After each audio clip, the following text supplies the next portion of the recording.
మధ్యప్రాచ్య ఉద్రిక్తతలు ప్రపంచ మార్కెట్లను కుదిపేస్తున్నాయి. ప్రత్యేకంగా ఇరాన్కు సమీపంలో ఉన్న హర్మూజ్ జలసంధి పరిస్థితిపై ప్రపంచ దేశాలు ఆందోళన వ్యక్తం చేస్తున్నాయి.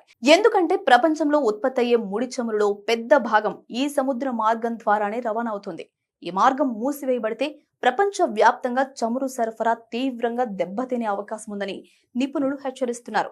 ఎకనామిక్ టైమ్స్ కథనం ప్రకారం ఈ పరిస్థితి కొనసాగితే క్రూడ్ ఆయిల్ ధరలు ఒక్కసారిగా బ్యారెల్ కు $200 వరకు పెరిగే అవకాశం ఉందని నివేదికలు సూచిస్తున్నాయి. ఇప్పటికే అంతర్జాతీయ మార్కెట్లో చమురు ధరలు పెరుగుతూ ఉన్నాయి. ఇరాన్, ఇజ్రాయెల్ ఉద్రిక్తతలు, యుద్ధ భయాలు, సరఫరా ఆందోళనల కారణంగా పెట్టుబడిదారులు జాగ్రత్తగా వ్యవహరిస్తున్నారు. మరోవైపు చమురు ధరలు పెరిగితే భారత్ వంటి దిగుమతులపై ఆధారపడే దేశాలకు భారీ ప్రభావం పడే అవకాశం కూడా ఉంది. పెట్రోల్, డీజిల్ ధరలు పెరగడంతో పాటు రవాణా ఖర్చులు కూడా పెరిగే ప్రమాదం ఉంది.